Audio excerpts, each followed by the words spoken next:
Hi everyone, it's Laurel here at Sulky House, and I wanted to preface this video. This was the desk project that I started painting a gloss green, and it really was not working out well, and I had a previous video called The Fail, basically, and I changed my mind, and this video is about the process of transforming that paint fail on this desk and bringing it to its very end and completion.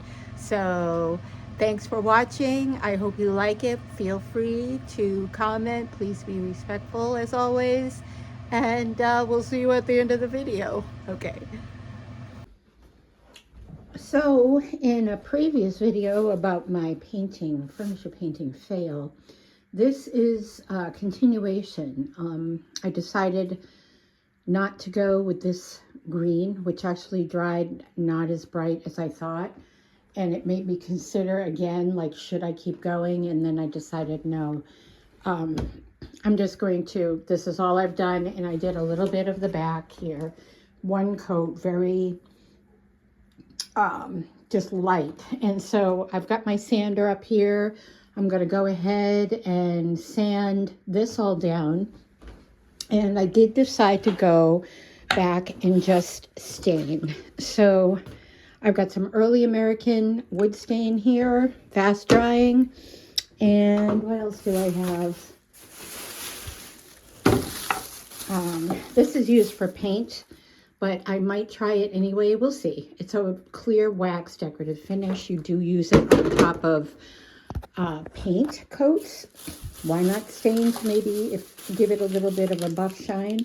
And then I got these knobs that are going to go where obviously these drawers are, and this one other drawer. So that kind of gives it an early American or vintage kind of feel. I like these because they're kind of a burnished gold as opposed to a really gold. But I just wanted to start this video off saying, yes, we're going to change this, and the process begins now. So just you can see, I just did maybe less than 10 seconds, and it's coming off nicely, which I'm really happy about. So this is going to be a nice, quick job just to get it back to a wood finish, and then we can start going in with some of the stain after I clean up all of this stuff. Well, I sanded the top, and I really should not be doing this in the upper studio. I should be doing it down in the garage, but it is way too cold in there, and I am too impatient, to be quite honest. So I may get crucified in the comments. But I think I am going to continue with my idea about paint. Yep, but not the enamel paint. I'm going to go with a colonial or an early American kind of paint. And so that's where I'm at right now. It's just a matter of choosing a good color for this desk. So I may be going out on a limb here, but this is furniture paint, DIY cottage color, which I used on a corner cabinet down in my kitchen. And it's kind of got, you can see, like a grayish color. But I'm going to add a few shades of blue or blue purple, and then I'm going to mix it into this and see what I come up with. This is true experimentation, and I'm going to see what kind of color that is going to create for me. In old early American and primitive furniture pieces, a lot of times they would use blue, and it was absolutely beautiful, and I think it would lend itself well to this desk. So I'm going to go ahead and mix this up, and we're just going to give it a shot. Why not? Okay, so as I'm coming around to the back here, you can see where I sanded off a lot of the green. but some of the green has remained, and that was by design. Sometimes when you see primitive furniture, there's layers of paint that have been applied, and maybe just through the passage of time, they've worn off. Maybe, I'm not even really sure if somebody painted it one color and then somebody in another generation or later on or whatever painted it another on top of that. And sometimes it's just like a multicolored thing. And anybody who knows primitive art and primitive painting on furniture will know that usually you'll see other colors peeking through the top layer.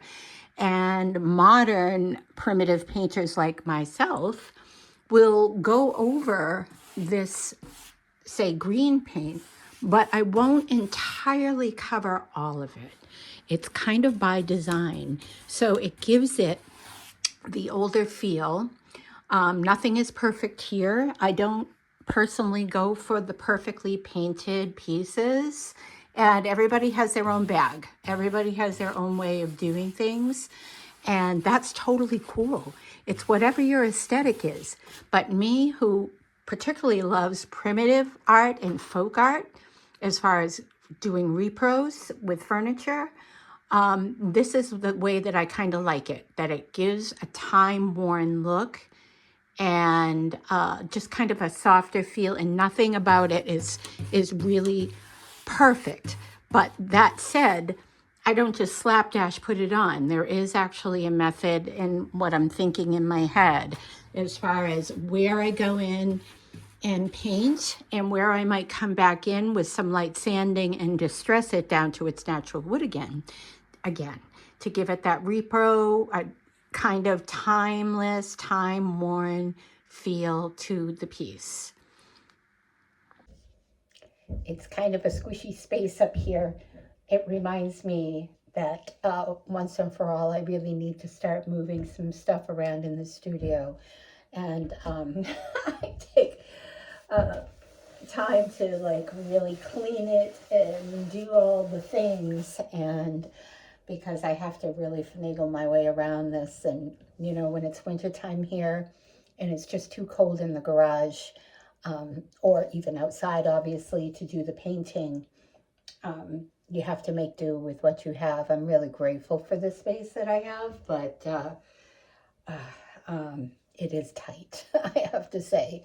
So far, I'm liking this blue. I really am. I think I made a good choice here, and I think it was good to go with it's like a chalk wear, so it doesn't really have that much of a sheen at all to it. And once these sections are done, the blue part, I'm going to decide whether or not to distress them. I'm going to leave them alone until I think I do the drawers, which need sanding and restaining. And I also have to put the new knobs on the drawers, and I'll be in, and then do the desktop too. That's going to remain natural wood or stained wood. So it's just really the outer bits here of this desk. And again, I'm pretty happy so far with what's happening. So onward. Well, it's warm enough today that I can go into the garage here and continue to work on the desk. So I've got 3 drawers to refinish. Well, I just removed the drawer pulls, the knobs here.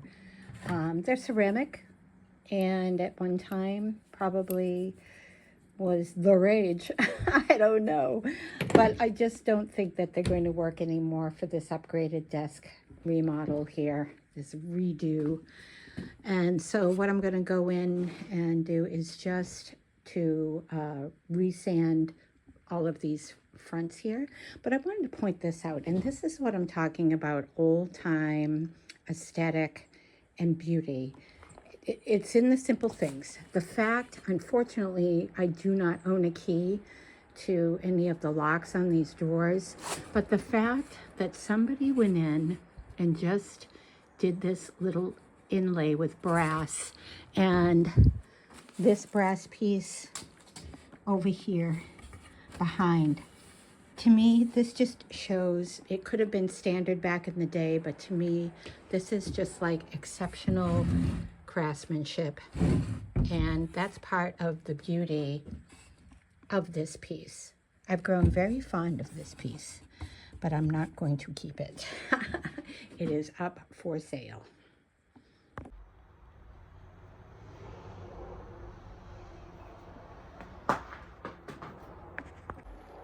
Ah, Griffey's coming in to visit for a little bit. Hi, buddy. Nice to be out when it's only, oh, I don't know, 35 degrees. It feels like summertime. Okay, we got to go back in. I'm also going to replace this 60 grit, very, very rough sander or sandpaper, and replace it with a 220 fine grit sander and see how we do, because I really do not want to make any unnecessary grooves or marks. I just want to give it a light sanding so I can go back in and just apply a stain to these drawers. I'm not painting this section, just stain on all 3 drawers.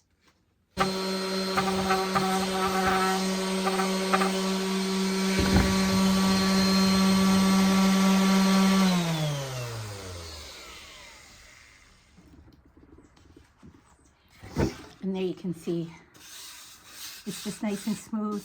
All the finish of the original stain is off, and that's pretty easy. And then after that, I'm now in the frame, I'm going to do these 2, and then we'll get to staining. I am so close to being done with this desk.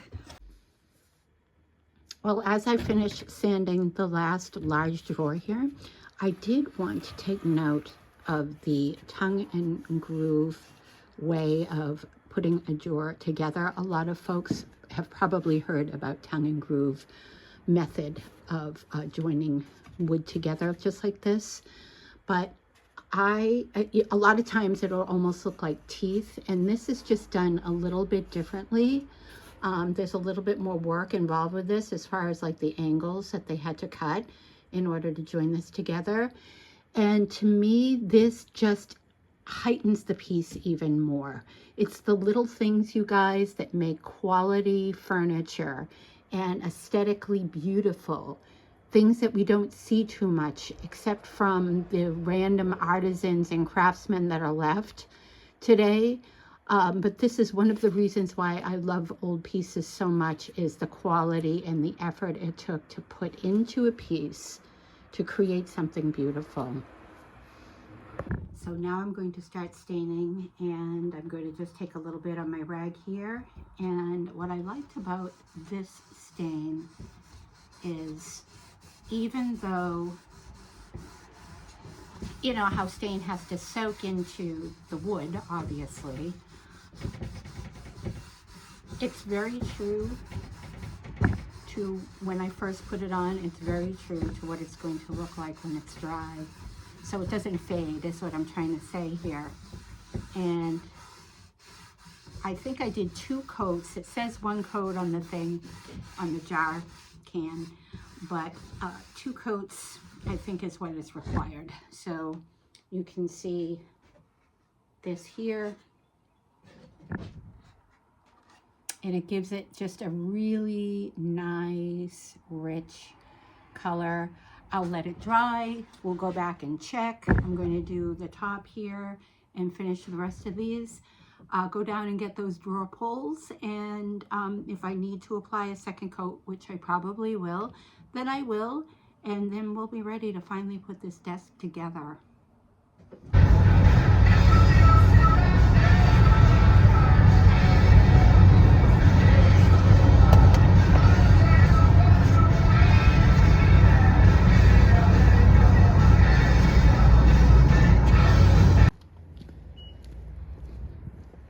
Okay, so here we are at Hobby Lobby, or as I like to say, Hobby Lobby, Hobby Lobby. I know, I'm a little weird, but that's how I feel every time I see it. I want to just say it like that.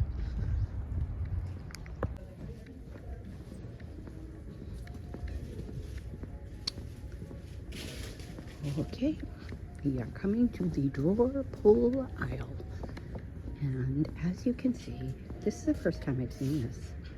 And there is quite an array, which I'm really kind of pleased by. So, okay, I have my drawer pull for the smaller drawers. And now, it's a good thing always when you take something else that you're using and you're trying to pair it with something else, because what you have in your mind, if you don't have it, might not be the one that you want. Because I was originally looking at these, which need to be larger for the bigger drawer. Sorry, I'm trying to do this one-handed, but look how much shinier these are. I don't know. I don't know. Is it bad? Not bad, but could I do better? And there's not a ton of choice for the bigger drawers, and I don't want anything too shiny, and I don't want anything too modern. I want to do something that is more in the traditional style. I don't know, you know, these are up on the top and this is way on the bottom of the desk, so actually I think I'm okay, because this part around here kind of mimics this as far as the tones. I'm going to think on it, but I think I might go with those. I'm not leaving here without some drawer pulls. And as far as the burnished brass look, there's not a ton of choice. Yeah. It's this part that's throwing me off because it's so bright. The other choice I was thinking was this one, and this one's too small, even though I like that.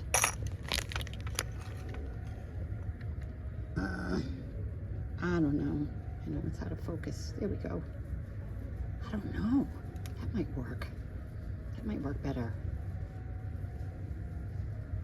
I just don't like the flowery, petally thing around. Ugh. I'll make a decision soon.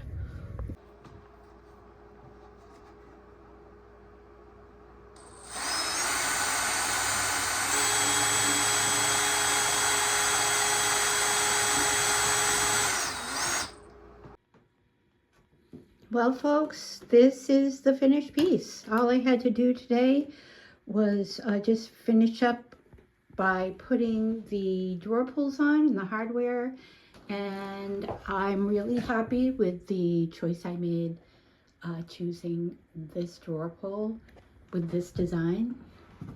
Even though they are different, they actually work together in a pretty nice cohesive way. So now this desk is going to go to the Sulky House booth and be ready for its new owner.